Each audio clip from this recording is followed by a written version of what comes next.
하나님 감사합니다. 한 주간 우리의 삶 가운데서 동행하여 주시고 말씀하여 주시고 인도해 주셔서 감사합니다. 오늘 또 주의 말씀 앞에 섰습니다. 주께서 전해진 말씀을 통해서 하나님의 귀한 뜻들이 전해지게 하시고 우리 믿음의 삶을 돌아보게 하시고 믿음의 여정 가운데 우리의 삶이 어떤 위치에 있는 것인지 어떤 자리에 있는지 돌아보는 시간 되게 하시고 하나님의 귀한 뜻들이 분별되어지며 행해질 수 있는 믿음의 귀한 능력들이 우리에게 허락되길 원합니다. 성령 하나님께서 인도하시고 함께해 주십시오. 감사합니다. 예수님의 이름으로 기도합니다. 아멘. 감기가 다 난 줄 알았는데 잔기침이 아직 좀 남아 있습니다. 죄송합니다. 욥기가 이제 다 욥기의 묵상의 끝이 이렇게 다 지나가고 있는 상황입니다. 이번 주면은 욥기 묵상 말씀이 거의 다 맞춰가는 줄 압니다. 42장의 긴 욥기의 말씀이 맞춰집니다. 제가 욥기 1장을 처음 시작하고 아마 제가 욥기의 마지막을 이렇게 전할 수 있을 것 같아가지고 아마 봉희 형제가 욥기는 안 할 것 같아가지고 욥기 하실 거예요? 제가 잘못 생각했네요. 제 욥기를 마무리한다는 차원에서 정리해 보려고 했는데 봉희 형제가 마무리 잘 해주시기 바랍니다. 제가 한 걸 가지고 욥기를 읽으면서 욥기는 한편의 연극과 같다 이렇게 생각이 들었습니다. 그리고 그 연극 무대 이렇게 연극을 보면 연극 무대가 이렇게 이제 앉아 있게 되면 연극 무대 앞에 이렇게 써 있는 겁니다. 왜 하나님을 경외하는 사람이 고통을 당하는가 이렇게 큰 글자로 연극의 제목이 이렇게 붙어 있습니다. 그 연극이 이제 시작이 됩니다. 욥은 온전하고 정직하여 하나님을 경외하며 악에서 떠난 자이더라라는 말로 욥을 소개하는 무대의 나레이션이 쫙 펼쳐지고 울려 펴집니다. 그리고 막이 오르면 1막이 올라갑니다. 1막이 올라가면 1막의 배경은 하늘입니다. 하늘에서 하나님과 사탄의 대화가 시작됩니다. 사탄이 너 어디 다녀왔냐? 땅을 두루 다녀왔습니다. 이렇게 사탄이 이야기합니다. 너 욥 보았느냐? 그는 흠이 없고 정직하며 나를 경외하고 악을 멀리하는 사람이다. 이렇게 하나님이 욥에 대한 이야기를 합니다. 그때 사탄이 하나님 너무 모르십니다. 그건 하나님이 그를 잘 보호해 주시고 그에게 복을 주셔서 그런 것입니다. 이렇게 이제 사탄이 얘기합니다. 그러니 그가 가진 모든 것들을 치시면 그는 하나님을 저주할 것입니다. 이렇게 사탄이 얘기합니다. 하나님은 그래? 그럼 그가 가진 모든 것을 너에게 맡겨보겠다. 그러나 그의 몸에는 내가 손을 대지 마라. 하고 사탄이 물러가면서 1막의 막이 내립니다. 2막의 막이 오르면서 욥의 집에 나오고 하루아침에 욥의 모든 자녀와 가축 등 모든 재산을 잃어버리고 그런 모습들이 나타납니다. 그러나 이 막에서 욥은 주신 분도 하나님이시요 가져가신 분도 하나님이시니 하나님의 이름을 찬양합니다 라고 하는 욥의 찬양 소리가 들리면서 이 막이 내려집니다. 또 3막이 쭉 올라갑니다. 또 3막은 다시 하나님과 사탄의 대화, 하늘의 모습이죠. 그 하나님이 뿌듯한 마음으로 사탄과 대화합니다. 너 욥을 보았느냐? 욥은 여전히 자기 온전함을 굳게 지켰느니라 라고 하나님이 사탄에게 이야기합니다. 그 사탄이 하는 말이 하나님, 사람은 자기 생명을 지키는 일이면 자기가 가진 모든 것을 버립니다. 그래? 하나님 말씀하십니다. 그렇다면 그를 너에게 맡겨보겠다. 그러나 그의 생명만은 건들지 마라 라고 하십니다. 그리고 나서 3막이 내려집니다. 사막이 열립니다. 사막의 모습은 참 처참합니다. 머리부터 발끝까지 악성 종기가 난 욥이 제 가운데 앉아서 옹기 조각을 가지고 몸을 긁고 있는 모습이 펼쳐집니다. 온몸에 종기가 나고 부스럼이 나고 가려워서 손으로 긁다가 옹기 조각을 가지고 계속 몸을 긁고 피가 나고 고름이 나고 다시 닦지가 않고 하는 그러한 처참한 모습의 욥이 펼쳐집니다. 그 안에는 욥에게 하나님을 저주하고 죽으라고 말합니다. 또 욥의 세 친구 엘리바스, 빌닷, 소발이 욥의 집을 방문합니다. 그러나 처음에는 그 욥을 알아보지 못합니다. 한참 뒤에야 욥을 알아봅니다. 그 세 친구들은 슬픔에 못 이겨서 소리내어 울고 겉옷을 겉옷을 찢고 공중에 티끌을 날리며 자기 머리에 뿌립니다. 그리고 긴 침묵의 시간이 흐르죠. 그리고 드디어 이제 욥이 자기 독백을 합니다. 자, 괜히 살아서 고생이다. 태어나지 말았어야 했는데 라는 독백을 합니다. 그러자 친구들이 입을 열기 시작합니다. 그 친구들은 너 스스로 그렇게 원망할 것이 아니라 빨리 회개를 해라. 욥은 뭘 회개하라는 말이냐 합니다. 친구들은 내가 뭔가 잘못했으니까 하나님이 벌을 내리신 거 아니냐. 빨리 회개하면 내 시작은 미약했으나 내 나중은 심히 창대하리라. 지금은 이 꼴이지만 회개하면 창대해진다. 참 많이 듣는 문구입니다. 식당에 가면 많이 써있는 문구인데 사실은 이 문구 자체는 이런 배경 안에서 나온 이야기입니다. 그러니까 그 욥은 계속 이야기합니다. 나는 잘못한 게 없다. 욥은 그렇게 계속해서 그 말을 합니다. 그 친구들은 계속 내가 뿌린 대로 거두는 것이야. 인과응보야. 네가 뭔가 잘못했기 때문에 이런 일이 벌어지는 것이야. 네가 제일 잘했으면 왜 이런 일이 생기겠냐. 내가 하나님을 잘 모르는 것이야. 이 말에 욥은 다 대답을 합니다. 나 그거 안다. 나 너희가 말하는 그런 짓은 내가 절대 하지 않았다. 친구들은 그러면 하나님이 잘못했단 말이냐 이렇게 이야기합니다. 욥은 그래 그게 나도 궁금하다 이렇게 욥의 독백을 합니다. 욥기 7장 19절에서 20절은 욥의 그 고통 고난스러운 가운데서 하나님을 원망하는 그 대사가 있습니다. 19절에 이렇게 얘기합니다. 쉬운 세번역 성경인데 언제까지 내게서 눈을 떼지 않으시렵니까? 침 꼴깍 삼키는 동안만이라도 나를 좀 내버려 두실 수 없습니까? 사람을 살피시는 주님, 내가 죄를 지었다고 하여 주님께서 무슨 해라도 입으십니까? 어찌하여 나를 주님의 관역으로 삼으십니까? 어찌하여 나를 주님의 짐으로 생각하십니까? 이런 욥의 하나님에 대한 원망의 대사를 합니다. 그리고 계속 결론 없는 대화가 계속 반복됩니다. 욥의 친구들과. 그리고 이때 엘리후라는 사람이 또 등장합니다. 아주 젊은 사람입니다. 엘리후가 등장해서 창조주 하나님에 대한 이야기를 꺼냅니다. 그러나 이 말에 욥은 대꾸하지 않습니다. 그리고 엘리후의 말은 계속됩니다. 그리고 사막이 이렇게 영국의 사막이 이렇게 쭉 내려갑니다. 그리고 폭풍 소리가 들립니다. 폭풍 소리가 들리고 오막의 막이 열립니다. 하나님의 음성이 욥에게 들립니다. 오늘 읽었던 그런 38장의 본문 내용입니다. 내가 누구이기에 무지하고 헛된 말로 내 지혜를 의심하느냐. 여기서는 이제 본문에서는 너는 대장부처럼 허리를 묶고 이렇게 표현했는데 원어적인 의미는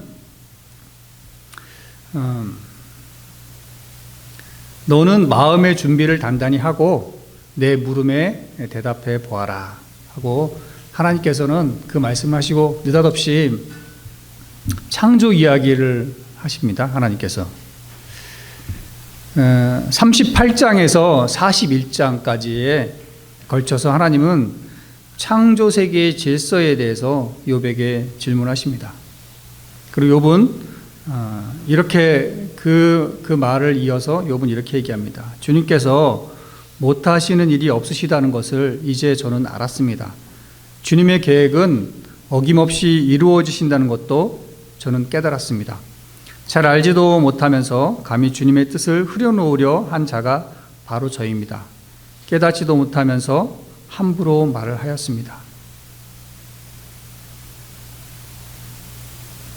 이런 욥의 고백이 있습니다. 욥의 고백이 있고 욥이 친구들 위해서 기도하는 장면도 나오고 마지막 그 욥기 42장은 욥의 회개와 욥이 다시 과거의 삶을 다시 회복해서 행복한 삶을 살고 죽었다고 하는 그런 나레이션을 펼치면서 욥기의 그 오막의 장이 내려집니다.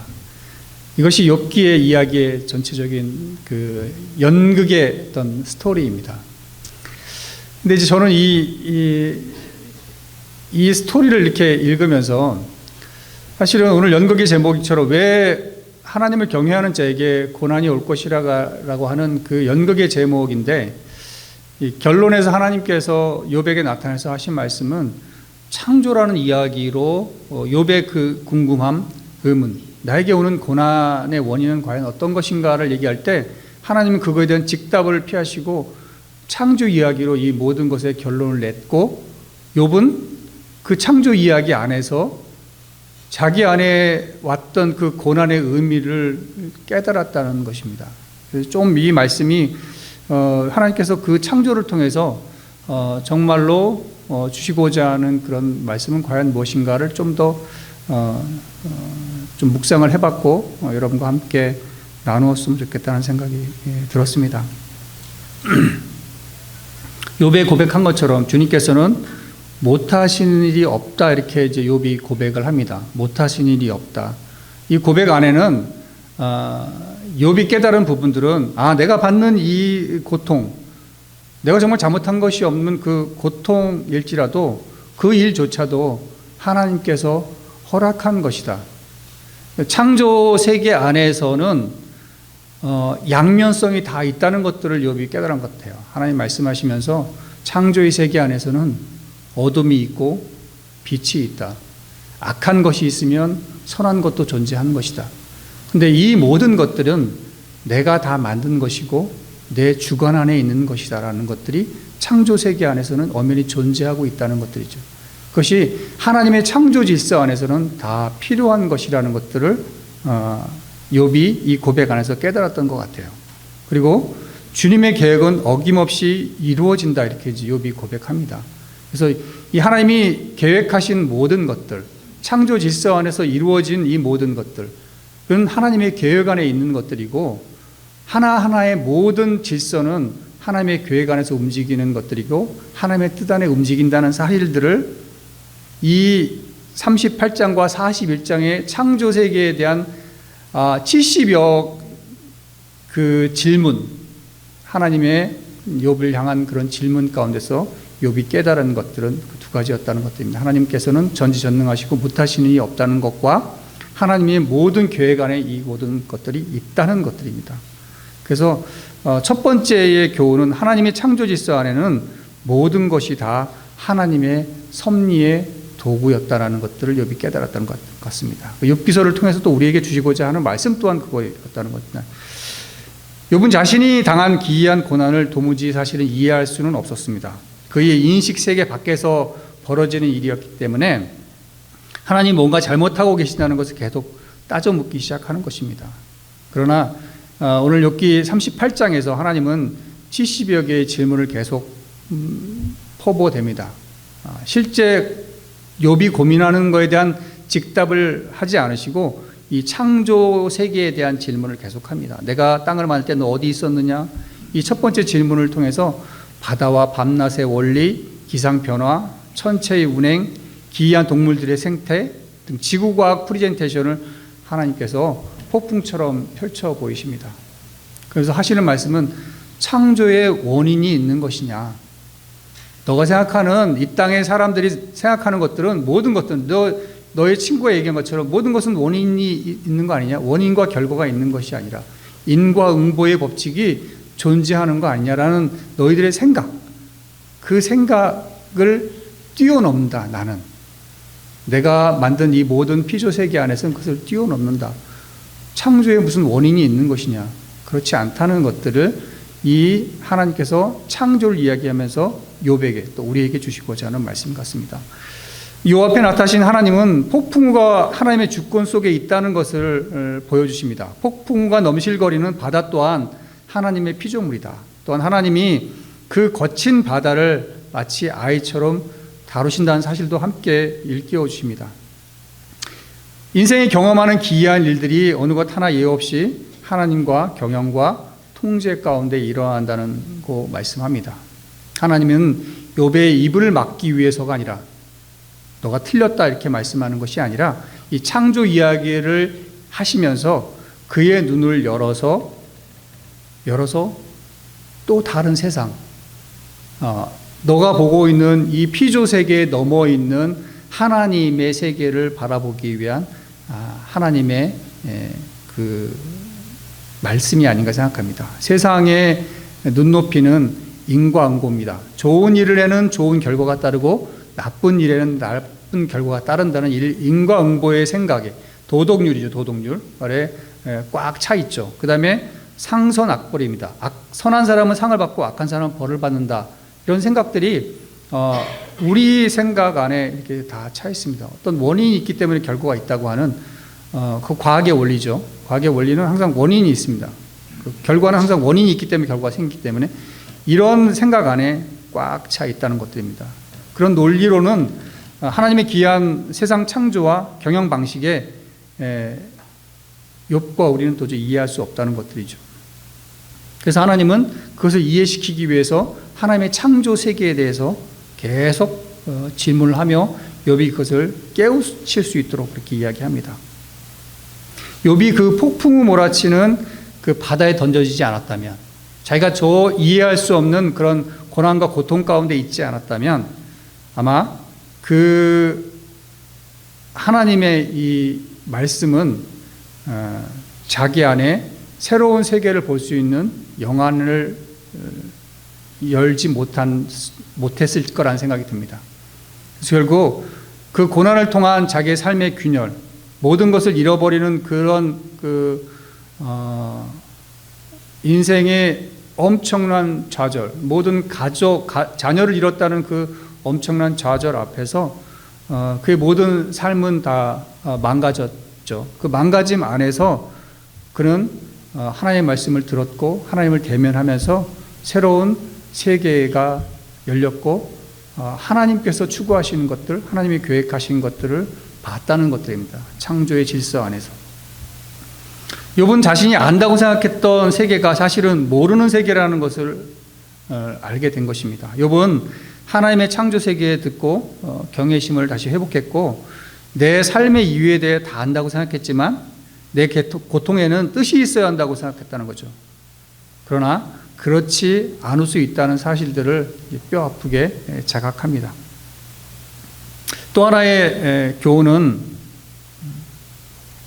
하나님의 창조 질서 안에는 세상의 인과응보의 법칙을 뛰어넘는 우리를 향한 하나님의 사랑을 이야기하고 있다는 것들입니다. 사실은 우리가 그리스도인이 됐다는 것들은 참 우리가 살고 있는 세상의 법칙과는 뛰어넘는, 그래서 많은 사람들이 정말 이게 사실인가 믿지 못하는 그러한 상황입니다. 예수 그리스도가 우리의 죄를 위해서 십자가에 달려 돌아가셨고 우리를 죄에서 구원하셨다는 이 사실은 세상의 관점, 인과응보의 관점 안에서는 도저히 이해할 수 없는 것입니다. 죄는 내가 졌는데 죄가 없는 사람이 내 죄를 대신해서 그것들을 죄값을 대신했다. 그것도 나를 만드신 창조주께서 직접 나를 대속하셨다는 것들은 우리의 눈높이, 우리의 도덕률의 관점 안에서는 도저히 이해할 수 없는 것들입니다.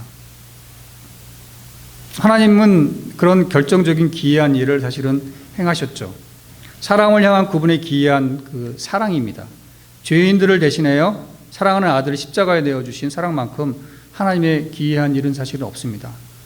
하나님 믿는 욥이 고난받는 것만큼 하나님의 아들을 죄인된 우리를 위해서 십자가에 놓게 하신 그 하나님의 결정, 그 사랑, 그것은 우리의 지혜로운 도무지 헤아릴 수 없는 하나님의 기이한 일이며 놀라운 자비와 사랑이라는 것들입니다.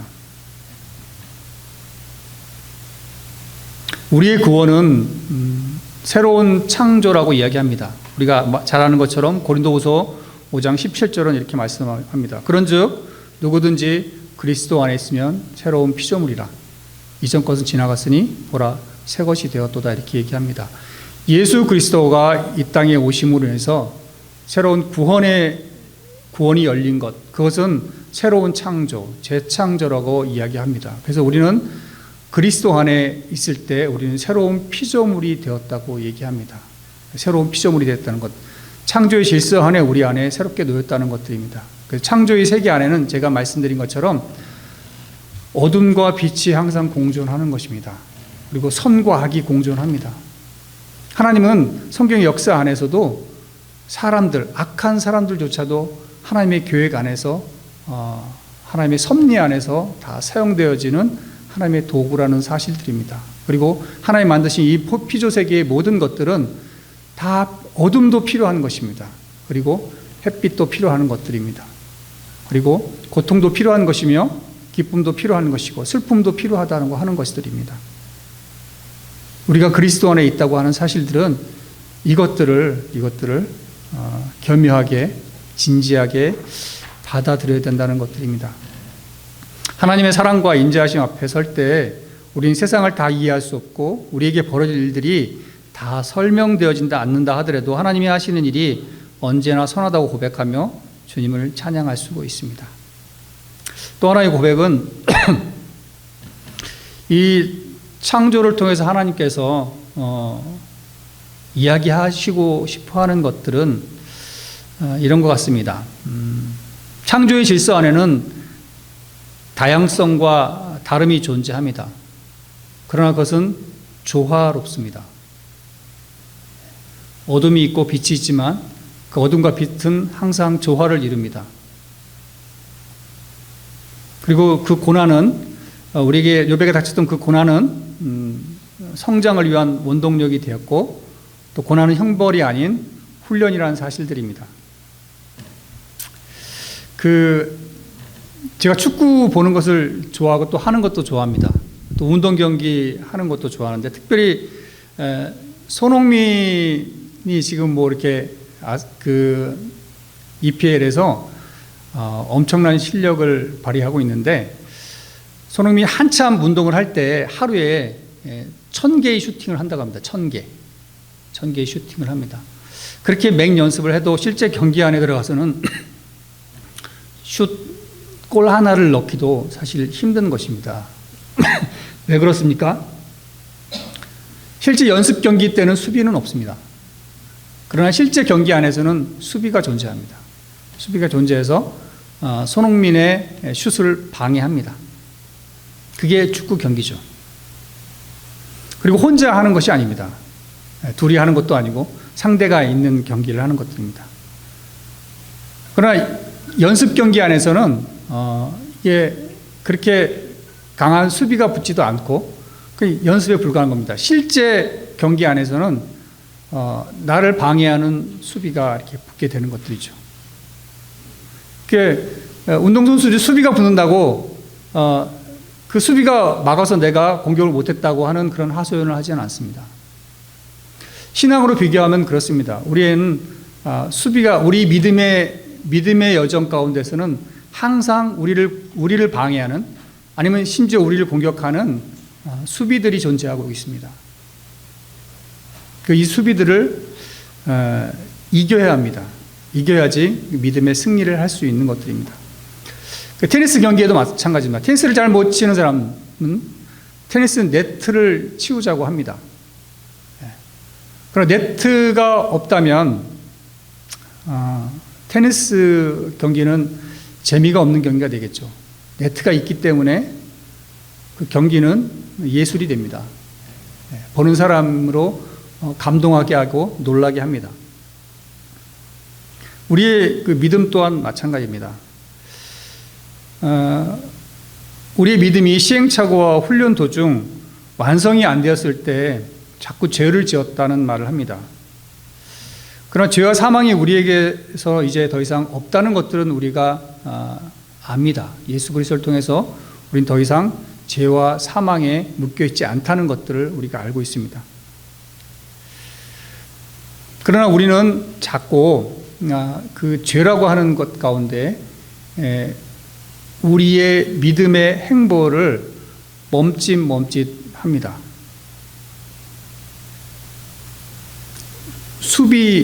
수비를 제끼는 훈련을 하지만 실제 삶 안에서 수비가 나에게 붙었을 때 그 수비를 두려워하고 공을 뒤로 물리는 그러한 일들을 우리의 믿음의 생활에서 한다는 것들입니다.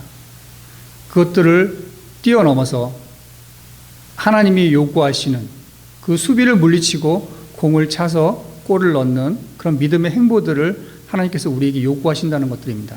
고난이라고 하는 부분들은 그 수비를 이기게 하는 믿음의 훈련이라는 것들이 오늘 창조 이야기를 하면서 하나님께서 우리에게 이야기하고 싶어 하는 것들이 아닌가 생각합니다. 창조의 세계 안에서는 말한 것처럼 이렇게 춥기도 하고 덥기도 하고 어둡기도 하고 뭐 따뜻하기도 하고 하는 그러한 서로 상반되는 그런 것들이 있지만 이 상반된 상황들은 서로 조화롭게 서로 연결되어서 이것들이 결국에는 이 세상을 움직이는 큰 힘이 된다는 사실들입니다. 그래서 성경은 이 고난을 부정적으로 이야기하지 않습니다.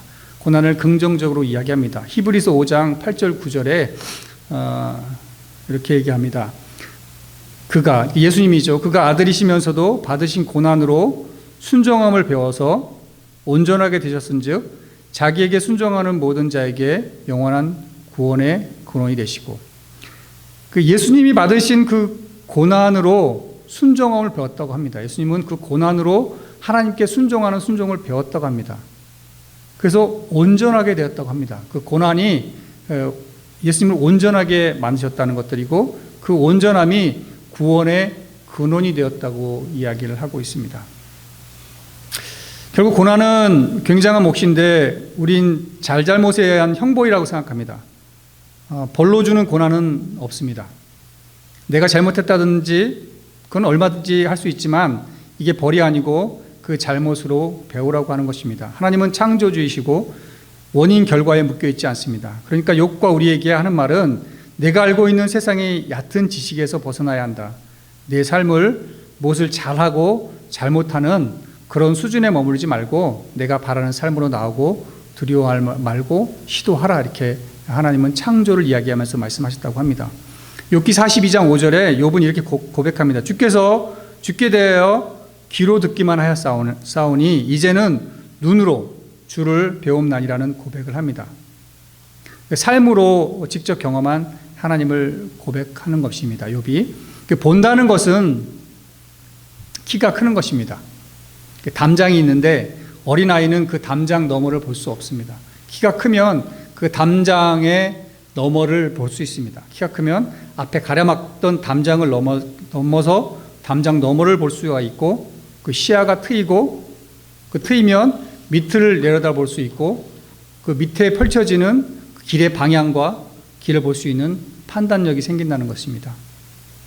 하나님이 뭘 원하시는지 어떻게 하시길 원하시는 건지 내 인생 속에서는 뭘 하셨고 공통되게 하시는 일은 뭐고 또 각자 주변의 각자 개인들에게는 가진 개성들은 어떻게 활용하시고 작용하시는 것들을 알게 된다는 것들입니다.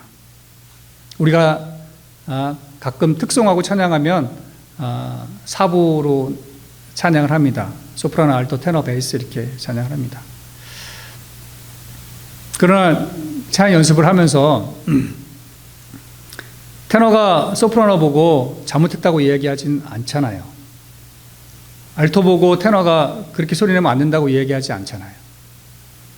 테너는 테너 소리를 내는 거고 알토는 알토의 소리를 내는 거고 베이스는 베이스 소리를 내는 거고 소프라노는 소프라노 소리를 내는 것입니다. 그것은 조화를 이루기 위한 것입니다. 그것이 당연한 것들입니다. 이것이 하나님이 만드신 창조 세계 안에서 존재하는 것들입니다. 우리는 농사를 짓고 자연과 가까이 있습니다. 그 자연을 관찰해 보면 자연 안에는 너무나 다양한 것들이 조화롭게 펼쳐져 있습니다. 특별히 우리가 기르는 작물 외에 이렇게 주변에 있는 다양한 식물들이 있는 곳은 그렇습니다. 다양한 식물들이 각자 자기의 위치 안에서 조화롭게 역할을 합니다. 서로 영양분을 주고받으면서 서로 공생하며 조화롭게 하나님을 찬양하는 그런 모습이 자연의 모습이라는 것들입니다. 그것이 하나님이 만든 창조 세계의 질서라는 것들입니다.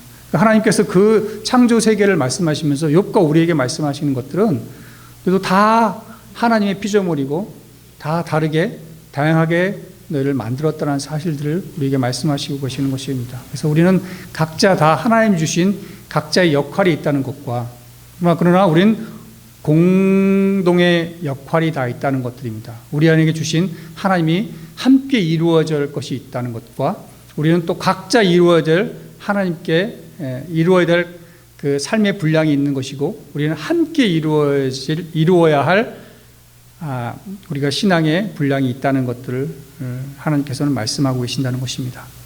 또 하나는 고난의 열매는 결국 타인의 짐, 연약한 자들의 짐을 질 수 있는 능력이 생긴다고 하는 것들입니다. 결국 욥기에서도 욥이 친구들을 위한 기도를 합니다. 그것은 결국에는 친구들이 자기 때 했던 부분들에 대한 것들이 다 하나님의 이 창조의 질서를 이야기하면서 자기는 다 이해됐고 소화됐다는 것들입니다. 그리고 그 친구들이 우리를 위한 기도를 하게 되는 것입니다. 고난의 열매는 그 짐을 질 수 있게 되는 것입니다. 짐을 원망하지 않게 되는 것입니다. 그래서 정작 짐을 지어야 하는 이들이 못 지는 것을 자기 짐으로 받을 수 있게 됩니다. 모두가 지금 겪는 짐이 다 지기 싫어합니다. 지금 겪고 있는 고난이 싫고 그래서 도망가고 짐을 지지 못할 때 그 고난 가운데 그 하나님의 깊은 뜻, 하나님의 창조의 섭리를 충분히 경험하고 하나님의 뜻, 이 땅의 가치관 안에 뛰어넘어 있는 하나님의 세계를 바라본 사람이라고 한다면 이 짐을 지지 못하는 사람들의 짐을 지게 된다는 사실들입니다. 그 고난을 통해서 하나님은 하나님에 대한 믿음이 성장하는 것들이고 또 이웃을 섬길 수 있는 힘이 생기는 것들이고 짐을 기꺼이 질 수 있는 능력도 생긴다고 하는 사실입니다. 하나님은 세상의 그런 그 도덕의 논리, 인과응보의 법칙, 그 세상의 논리 안에 머물러 있지 않기를 우리에게 요구하시는 것들입니다.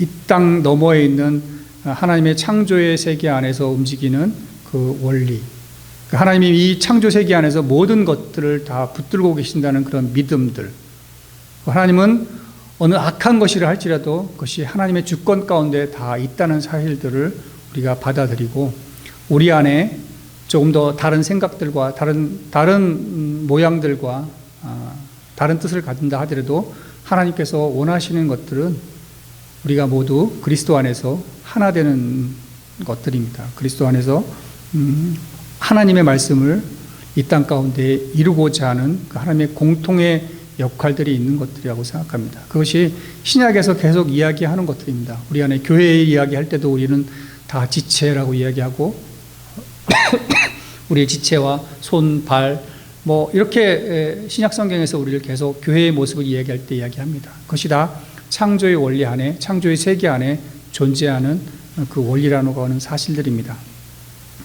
네리 크랩이라고 하는 사람이 쓰신 책 중에 하나님을 신뢰한다는 것이 책 제목인데요. 여기에 이런 내용들이 있습니다. 이 말씀을 함께 나누고 마치도록 하겠습니다. 하나님의 사고방식은 우리의 생각에 쉽게 들어맞지 않습니다. 우리의 인생은 계획대로 흘러가지 않습니다. 우리의 이야기는 대본에서 이탈합니다. 예상이 없던 건강 문제, 경제적인 문제, 부부간의 고통스러운 갈등, 절망에 이른 수준의 무기력함 등 우리가 바라는 대로 일어나는 일이 하나도 없습니다. 하나님의 생각과 길을 이해할 수 없을 때 우리는 세 가지의 선택지에 맞닥뜨립니다. 첫 번째 선택지는 거부하고 달아나는 것입니다. 성경은 요나와 같은 사람입니다. 그리고 두 번째는 왜곡하고 부정하는 것입니다. 오늘 우리가 읽은 욥입니다. 욥과 같은 그런 판단을 하는 겁니다. 왜곡하고 부정하는 것. 또 한 가지는 이분의 표현이라면 전율하고 신뢰하는 것입니다. 성경 아래 앉아서 하나님이 무엇을 말씀하시든지 들으라고 하는 것입니다. 하나님이 세계를 운영하시고 우리의 삶을 인도하시는 길을 이해할 수 없을 때 전율하라. 무엇이 정말 훌륭한 삶이고 어떻게 그런 삶을 살지에 대한 우리의 생각이나 길을 훨씬 넘어서는 생각과 길을 가지고 계신 하나님 앞에서 떨림으로 경험하라. 자신의 혼돈을 느껴보라. 자신의 의문을 인정하라. 자신의 두려움을 받아들이라. 자신의 실망을 직시하라. 자신의 고뇌를 경험하라. 그런 다음 하나님을 신뢰하라. 이렇게 이 책에서는 이야기하고 있습니다. 우리에게 있어질 수많은 앞으로 펼쳐질 또 우리 자녀들도 마찬가지입니다. 인생을 살면서 펼쳐질 우리가 알 수 없는 수많은 일들, 또 우리 지금 이 땅을 살고 있는 지금도 우리가 알 수 없는 수많은 일들이 우리 안에 있습니다. 전쟁이 있고 기근이 있고 가난이 있고 하는 수많은 우리가 이해할 수 없는 이 땅에서 일어나고 있는 수많은 일들이 있습니다. 그 일들 앞에 우린 좌절할 수 있고 넘어질 수 있고 쓰러질 수 있습니다. 그러나 그럴 때 그것을 회피하거나 그것을 무시하거나 도망치는 것이 아니라 그 모든 것 가운데 하나님이 다 임재하고 계시며 하나님이 그 모든 역사 가운데 주관자 되신다는 생각들을 기억하시면서 하나님을 신뢰하고 하나님을 전율하고 내 자신을 내 자신 앞에 충분히 내 자신을 고민하고 그 두려움도 받아들이고 그 자신에게 오는 수많은 의문도 인정하고 그 혼돈을 충분히 느껴보라는 것들입니다. 그것이 우리 믿음의 훈련인 것들이고 그 믿음의 훈련 안에서 실제 내 삶에서 훈련되어졌을 때 나에게 다가오는 수많은 수비들을 제끼고 골을 넣을 수 있는 그러한 믿음의 능력들이 우리 안에 생긴다고 하는 것들이 우리 욥기 말씀을 통해서 또 오늘 그 마지막 그 책 하나님 신뢰하라는 이 책을 통해서 하시는 말씀 같습니다. 한 해를 마무리하면서 또 한 해의 시작은 될 것이고 또 2024년 또 한 해에는 우리에게 수많은 일들이 있을 것이지만 그 수많은 일들 가운데 하나님께서 더 관여되어 있으시며 그 모든 일들은 하나님의 교회 안에 움직인다는 사실들을 우리가 늘 인지하면서 우리 믿음의 한 발자국을 뛰어갔으면 좋겠습니다. 그리고 우리 앞에 있는 담을 뛰어넘어서 담 너머에 있는 세계를 바라보면서 담을 넘지 못한 사람들의 재물을 지어주는 우리의 믿음의 행보가 됐으면 좋겠습니다. 자, 기도하겠습니다. 하나님, 욥기 말씀을 묵상하면서 욥이 고민했던 그런 말씀들, 내가 왜 고난을 받아야 됩니까? 내가 하나님을 경외하고 선한 삶을 살았지만 나에게 이런 고통이 왜 왔습니까? 라는 그런 욥의 질문 앞에 하나님께서는 하나님 만드신 이 창조 세계의 질서에 대해서 욥에게 이야기했습니다. 욥은 그 말씀 앞에 아무 말도 하지 못했습니다. 욥은 단지 그 모든 것들의 주인 되시며 이 모든 피조 세계를 주관하시는 하나님을 입술로 고백할 수밖에 없었습니다. 그렇습니다. 하나님, 우리가 알 수 없는 수많은 고난과 고통 가운데 처해질지라도 이 모든 것들은 하나님의 계획 가운데 있는 것이며 우리를 믿음에 훈련시키는 하나님의 계획임을 우리가 믿고 깨닫게 하여 주십시오. 우리가 인생을 살아가면서 닥칠 수많은 일들 가운데 좌절하거나 회피하거나 도망하지 않게 하시고 그 좌절과 고통을 깊이 느끼고 하나님이 깊이 신뢰하며 하나님께 나아가는 그런 도구로 훈련의 시간으로 깨달을 수 있도록 하나님 도우시고 우리에게 우리의 삶 가운데 우리 공동체의 삶 가운데 닥쳐올 수많은 일들 가운데 하나님을 신뢰하며 하나님께 맡기고 나아가는 우리 모든 믿음의 형제 자매들 될 수 있기를 또 소원합니다. 성령 하나님께서 함께해 주시고 우리 믿음들이 한 발짝 더 나아가는 믿음의 행보가 있기를 또 소원합니다. 감사하며 예수님의 이름으로 기도합니다. 아멘.